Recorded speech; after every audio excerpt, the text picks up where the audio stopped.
اخباری اطلاعات بھی آ چکی ہیں، سوشل میڈیا بھی، کہ معروف مبلغ اسلام ڈاکٹر ذاکر نائک صاحب جو ہیں وہ پاکستان تشریف لا رہے ہیں حکومت پاکستان کی دعوت پر۔ بہرحال ہم خوش آمدید کہتے ہیں، اللہ تعالیٰ ان کا آنا مبارک فرمائے، بابرکت بنائے، اور اللہ تعالیٰ ان کی حفاظت بھی فرمائے۔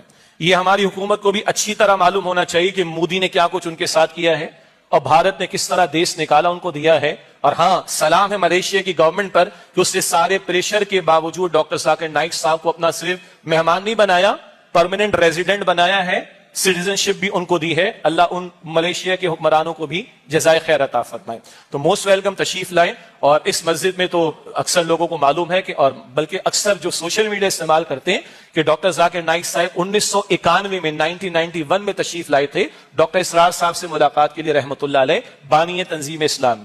اس زمانے میں ہزاروں روپے کے ڈاکٹر اسرار صاحب کے ویڈیو کیسٹس وہ لے کر گئے تھے، اور انہوں نے فرمایا تھا کہ میں بامبے میں جو ہے وہ جو کیبل چلتا ہے 10,000 گھروں تک آپ کے دروس کو پہنچاؤں گا۔ اس وقت ڈاکٹر صاحب نے فرمایا تھا کہ بیٹا اگر آپ نے دین کا کام کرنا ہے تو ایک کشتی کے سوار بنے اور یکسو ہو جائیں۔ اور پھر ماشاءاللہ شیخ احمد دیدار سے بھی انہوں نے استفادہ کیا، اور ڈاکٹر اسرار صاحب سے بھی رحمۃ اللہ علیہ، اور پھر انہوں نے اپنی میڈیکل پریکٹس کو چھوڑ کر IRF بنائی تھی، اور اللہ نے ان کو قبول کیا، کوئی شک نہیں ہے۔ بہت بڑے مبلغ اسلام، کمپیریٹو اسٹڈی آف ریلیجن کے حوالے سے، تقابل ادیان کے حوالے سے، دین کو اف اینڈ بٹ کے بغیر پورے شعور کے ساتھ پریزنٹ کرنا، اور اللہ تعالیٰ نے توفیق دی، ان کے ہاتھوں پر بہت سے لوگوں نے اسلام قبول کیا، بڑی بڑی ڈیبیٹس ان کی الحمدللہ ہوئی ہیں۔ اللہ تعالیٰ ان کی حفاظت بھی فرمائے اور ان کے سفر کو اللہ تعالیٰ بابرکت بنائے۔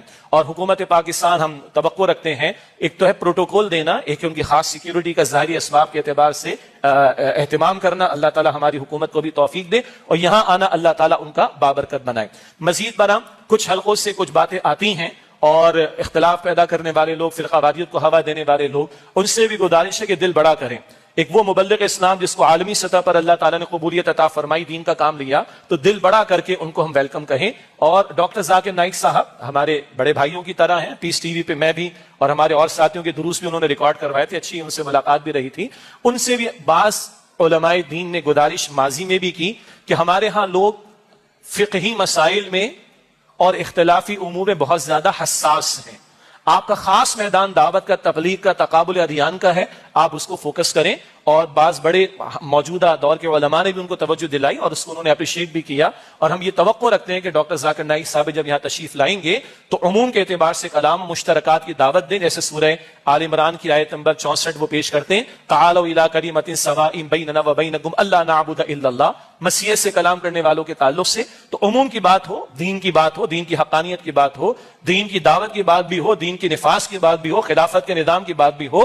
البتہ جو فقہی معاملات ہیں وہ علماء دین کے حوالے رہنے دیں، مفتیان کرام کے حوالے رہنے دیں، اور جو اختلافی نوعیت کے معاملات ہیں جس میں آراء کا اختلاف بھی اور لوگوں میں تحمل بھی نہیں ہے، اس سے وہ اجتناب کرے تو انشاءاللہ اس میں بہتری ہوگی۔ اللہ تعالیٰ ان کا آنا مبارک فرمائے، اور اللہ تعالیٰ ہم سب کو دین کی خدمت کی توفیق عطا فرمائے۔